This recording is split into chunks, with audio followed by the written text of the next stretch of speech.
اعوذ باللہ من الشیطان الرجیم بسم اللہ الرحمن الرحیم اللہم صلی علی محمد وعلی آل محمد کما صلیت علی ابراہیم وعلی آل ابراہیم انک حمید مجید اللہم بارک علی محمد وعلی آل محمد کما بارکت علی ابراہیم وعلی آل ابراہیم انک حمید مجید رب اشرح لی صدری ویسر لی امری واحلل عقدۃ من لسانی یفقہوا قولی ربنا زدنا علما یا مقلب القلوب ثبت قلبی علی دینک آمین۔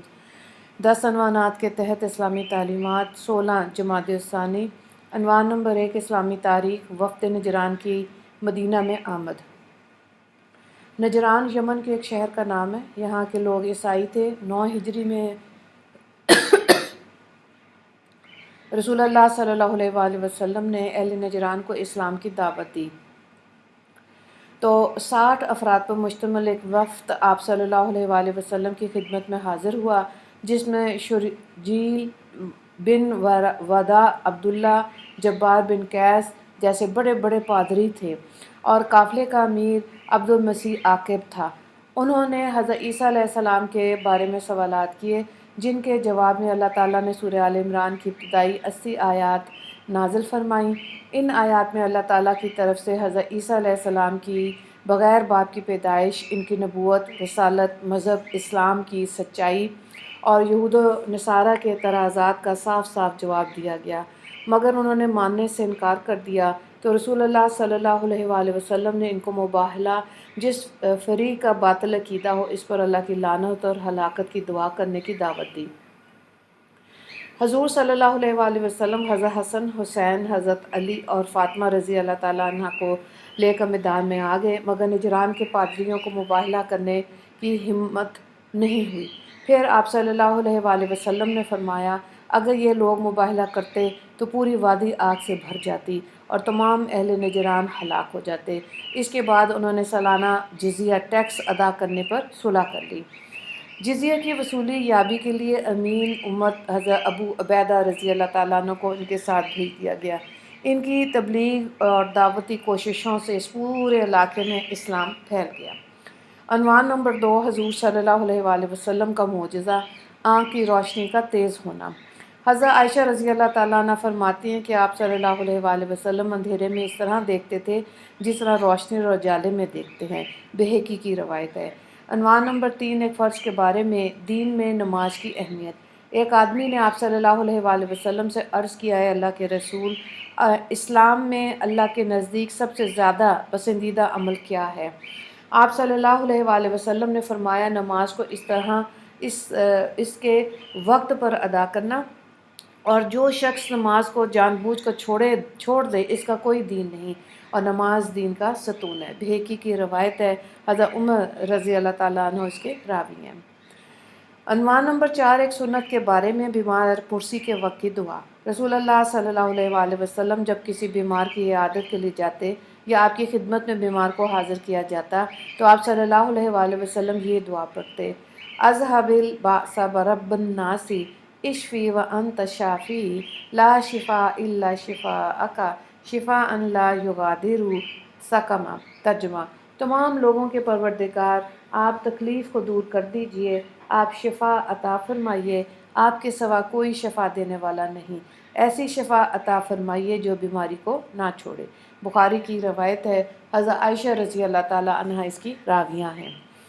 عنوان نمبر 5 ایک اہم عمل کی فضیلت، اللہ کے لیے اپنے بھائی کی زیارت کرنا۔ رسول اللہ صلی اللہ علیہ وآلہ وسلم نے فرمایا، کیا میں تمہیں جنتی لوگوں کے بارے میں خبر نہ کروں؟ صحابہ نے عرض کیا، ضرور یا رسول اللہ۔ آپ صلی اللہ علیہ وآلہ وسلم نے فرمایا، نبی جنتی ہیں، صدیق جنتی ہیں، اور وہ آدمی جنتی ہے جو صرف اللہ کی رضا کے لیے شہر کے دور دراز علاقے میں اپنے بھائی کی زیارت کے لیے جائے۔ طبرانی کی روایت ہے۔ حضرت انس بن مالک رضی اللہ تعالیٰ عنہ اس کے راوی ہیں۔ عنوان نمبر 6 ایک گناہ کے بارے میں، کنجوسی کرنا۔ قرآن میں اللہ تعالیٰ فرماتا ہے، جو لوگ اللہ تعالیٰ کے عطا کردہ مال و دولت کو خرچ کرنے میں بخل کرتے ہیں وہ بالکل اس گمان میں نہ رہیں کہ ان کا یہ بخل کرنا ان کے لیے بہتر ہے، بلکہ وہ ان کے لیے بہت برا ہے۔ قیامت کے دن ان کے جمع کردہ مال و دولت کو طوق بنا کر گلے میں پہنایا دیا جائے گا، اور آسمان اور زمین کا مالک اللہ تعالیٰ ہی ہے۔ اللہ تعالیٰ تمہارے اعمال سے باخبر ہے۔ سورہ آل عمران آیت نمبر 180۔ عنوان نمبر 7، دنیا کے بارے میں۔ دنیا کی چیزیں چند روزہ ہیں۔ قرآن میں اللہ تعالیٰ فرماتا ہے، جو کچھ بھی تم کو دیا گیا وہ صرف چند روزہ زندگی کے لیے ہے، اور وہ اس کی رونق ہے، اور جو کچھ اللہ تعالیٰ کے پاس ہے وہ اس سے کہیں بہتر اور باقی رہنے والا ہے۔ کیا تم لوگ اتنی بات بھی نہیں سمجھتے؟ سورہ قصص آیت نمبر 60۔ عنوان نمبر 8، آخرت کے بارے میں۔ مومن کے ساتھ قبر کا سلوک۔ رسول اللہ صلی اللہ علیہ وآلہ وسلم نے فرمایا، جب مومن بندے کو دفن کیا جاتا ہے تو قبر اس سے کہتی ہے، تمہارا آنا مبارک ہو، میری پشت پر چلنے والوں میں تم مجھے سب سے زیادہ محبوب تھے۔ جب تم میرے حوالے کر دیے گئے اور میرے پاس آ گئے تو تم آج میرا حسن سلوک دیکھو گے، تو جہاں تک نظر جاتی ہے قبر کشادہ ہو جاتی ہے اور اس کے لیے جنت کا دروازہ کھول دیا جاتا ہے۔ ترمذی کی روایت ہے، حضرت ابو سعید خدری رضی اللہ تعالیٰ عنہ اس کے راوی ہیں۔ عنوان نمبر 9، طب نبوی سے علاج۔ دل کی کمزوری کا علاج۔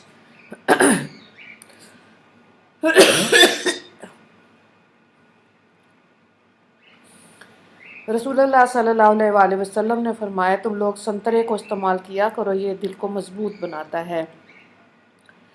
مفہوم یہ ہے کہ محدثین تحریر فرماتے ہیں کہ اس کا جوس پیٹ کی گندگی، قے اور متی کو ختم کرتا ہے، بھوک کو بڑھاتا ہے۔